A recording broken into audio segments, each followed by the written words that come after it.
All that stuff will become relevant to this election as we go along. Well, I think one of the, if I've made any contribution to this, then one of the things that I'm most proud of is to have come up with the phrase problem, reaction, solution to describe the most used and the most powerful method of mass mind and emotional manipulation that has been used on us to advance this agenda. It used to be called the Hegelian dialectic, and I thought problem, reaction, solution would sum it up more succinctly. What it means is that you want to change society in a way that if you did it openly and had a meeting and said, right, well, tell the public this is what we're going to do, you know that you would get a massive public reaction against what you want. So you don't do it openly. You play this technique. Stage one, you create a problem. It could be a terrorist attack, it could be a war, it could be a government collapse, it could be a run on a currency, it could be a credit crunch, rising food prices, rising mortgages. Anything that will give you the opportunity to install the solution to that problem that will advance your agenda. Once you've covertly created the problem, you then tell the people through a pathetic mainstream media the version of that problem that you want the public to believe, i.e. Bin Laden orchestrated 9/11, Lee Harvey Oswald killed Kennedy, whatever. If we had a journalistic profession, even just in any way justifying the name, problem, reaction, solution fall down, because the explanation would be investigated, it would be found to be wanting, it would be reported to the people, this would collapse. Because we don't have a journalistic profession worthy of the name, the problem is created, the cover story of the problem is then reported to the people as official history, uninvestigated, and what they're looking for at stage two is a reaction from the public that says, in effect, something must be done, what are they going to do about it? Fear, outrage, do something. And then those who've covertly created the problem, got the public reaction, do something, then openly, through changes in legislation, offer the solutions to the problems they have themselves covertly created. And what are those solutions? They are changes in society to advance the Orwellian Big Brother state and the centrally controlled global agenda. At the 33rd level of Freemasonry, of the Scottish Rite, that's the highest official level, they have a motto, Ordo ab chaos, order out of chaos. Problem, reaction, solution. You try manipulating harmony, very difficult. You try manipulating chaos, piece of cake. They want chaos.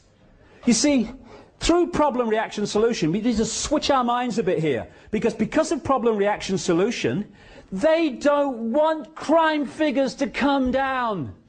Because if they do, they can't offer the solutions to the crime figures, which is more control. They want people knifed in the street.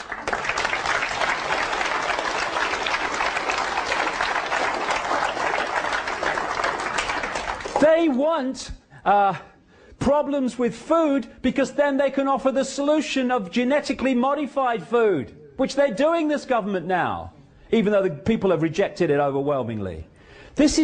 They want the problems. They have to have them, or they can't offer the solutions.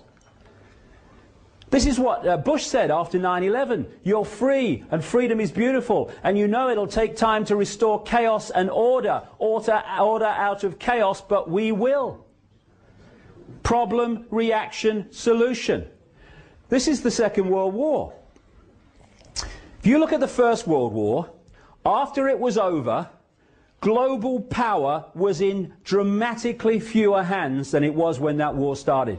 Nothing changes a society globally or locally like a war. After the Second World War, it was in even fewer hands, and we had the creation of the United Nations, we had the Bretton Woods Agreement, we had the IMF, we had the World Bank, came after it. And what they did, these bloodlines, these shadow people at the top of these pyramids, they were behind the British government and the American government of Roosevelt. They were behind Stalin, who was one of their front men. Remember the thing, both sides. And they funded the Nazi party into power, and they funded their war machine. In this book, written, 15 odd years ago, I exposed President Bush's grandfather, Prescott Bush, as a funder of Hitler and the Rockefellers. The Rockefellers paid for a whole floor of a German university for a guy called Ernst Rudin, who was Hitler's race purity expert. The Rockefellers.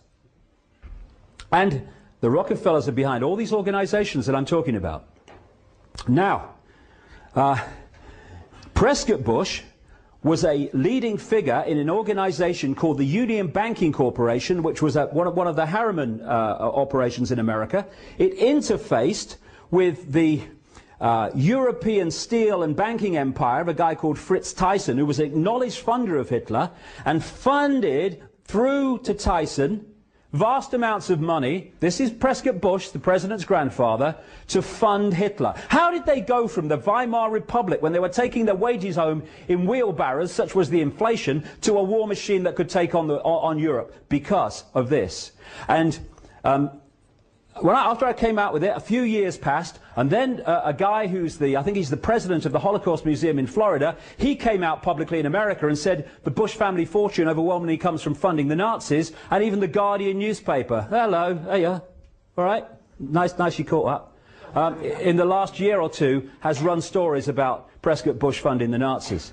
And what they were doing was creating the two sides to bring into conflict 55 million casualties, by the way, into a conflict in a war which has led to the change in the global state. That's how it's done. This is what a Nazi said this. I wonder if we'll kind of recognize this from the last few years. Why, of course, the people don't want war. Why should some poor slob on a farm want to risk his life in a war when the best he can get out of it is to come back to his farm in one piece? Naturally, the common people don't want war, neither in Russia, nor in England, nor for that matter in Germany. That is understood. But after all, it is the leaders of the country who determine the policy, and it is always a simple matter to drag the people along, whether it is a democracy or a fascist dictatorship. Voice or no voice, the people can always be brought to the bidding of the leaders. That is easy. All you have to do is tell them they are being attacked and denounce the peacemakers for their lack of patriotism and exposing the country to danger. It works the same in any country. Hermann Goering. Abraham Lincoln said, public sentiment is everything. Without public sentiment, nothing can fail. Without it, nothing can succeed. He who molds opinion is greater than he who enacts the laws. And he could say, he who molds opinion can then enact any laws he wants. Problem, reaction, solution. This is Hitler justifying the creation, that's a later one. This is him from Mein Kampf. All propaganda must be so popular on such an intellectual level that even the most stupid of those towards whom it is directed will understand it. People can be made to perceive paradise as hell and the other way round, to consider the most wretched sort of life a paradise. On the basic intellectual level, it's the terrorists, and we've got to protect you from the terrorists, so we've got to take your freedoms away so we can protect your freedom. Oh, that sounds good, I'll vote for him.